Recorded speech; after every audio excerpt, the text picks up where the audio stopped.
கர்த்தராகிய இயேசு கிறிஸ்துவின் நாமத்தினாலே உங்கள் யாவரையும் வாழ்த்துகிறேன். இன்றைக்கு உங்களுக்கு ஈஸ்டர் நல்வாழ்த்தை தெரிவிக்கிறோம். நாம் இன்றைக்கு தியானிக்கும் வசனம் லூக்கா எழுதின சுவிசேஷ புத்தகம் 24ஆம் அதிகாரம் 6ஆம் வசனம். அவர் இங்கே இல்லை, அவர் உயிர்த்தெழுந்தார்.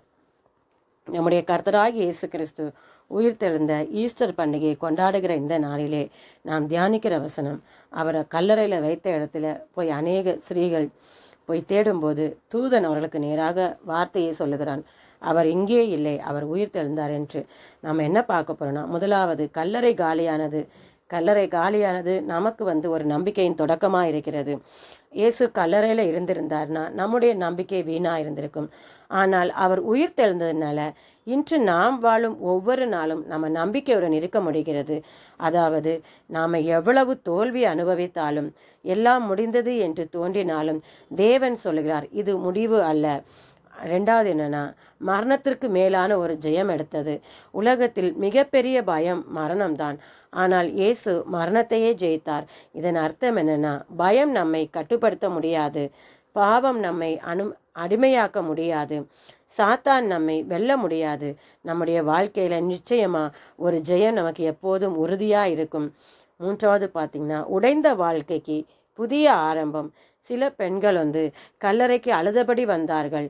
ஆனால் அவர்கள் சந்தித்தது உயிரோடு வந்த இயேசுவை சந்தித்தார்கள். இன்று நம்முடைய வாழ்க்கையிலும் உடைந்த கனவுகள் இருக்கலாம், மனவேதனைகள் இருக்கலாம், தனிமை இருக்கலாம். ஆனால் உயிர்த்தெழுந்த இயேசு அந்த இடத்திலேயே, நம்ம எந்த இடத்துல உடைந்து போனோமோ அந்த இடத்திலேயே, எந்த இடத்துல மனவேதனையாக இருந்தோமோ அந்த இடத்திலேயே, எந்த இடத்துல தனிமையாக இருந்தோமோ அந்த இடத்திலேயே நம்மை சந்திப்பார். நான்காவது பார்த்திங்கன்னா, உயிர்த்தெழுதலேருந்து ஒரு மாற்றத்தின் சக்தி. அதாவது ஏசப்பா உயிர்த்தெழுந்தது ஒரு சம்பவம் மட்டுமல்ல, ஒரு வரலாறு படைத்த சக்தி. அதாவது கல்லறையை திறந்த சக்தி. மற்ற யாருடைய கல்லறையும் இதுவரைக்கும் திறந்ததாக இல்லை. நம் கர்த்தராகிய இயேசு கிறிஸ்துவின் ஒருவருடைய கல்லறை மாத்திரமே இதுவரைக்கும் திறந்தே காணப்படுகிறது. மரணத்தை வென்ற சக்தி. அதே சக்தி இன்று நம்முடைய வாழ்க்கையையும் மாற்றும்.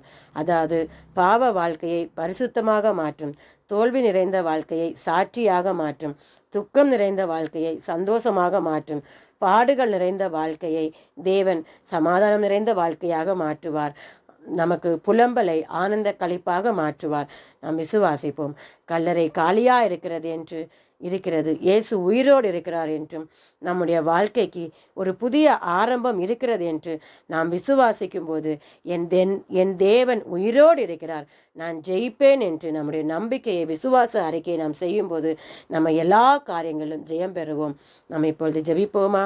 அன்பின் பரலோக பிதாவே, உம்மை நன்றியோடு துதிக்கிறோம், சோத்தரிக்கிறோம். தகப்பனே, இந்த வேளையிலும் தேவனாகிய கர்த்தாவே, நீர் மரணத்தை ஜெயித்தீர் கர்த்தாவே. ராஜா அப்பா தகப்பனே, ஒரு மாற்றத்தின் சக்தியுடைய வல்லமையுள்ள தேவனாயிருக்கிறீர் தகப்பனே.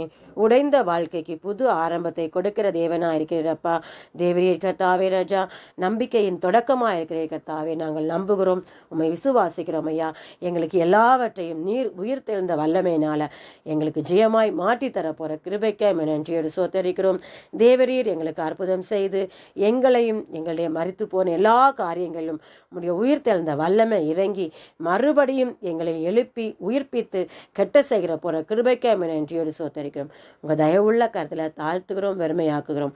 கர்த்தராகிய இயேசு கிறிஸ்துவின் நாமத்திலே ஜெபிக்கிறோம் நல்ல பிதாவே, ஆமேன். கர்த்தர் உங்களை ஆசீர்வதிப்பாராக.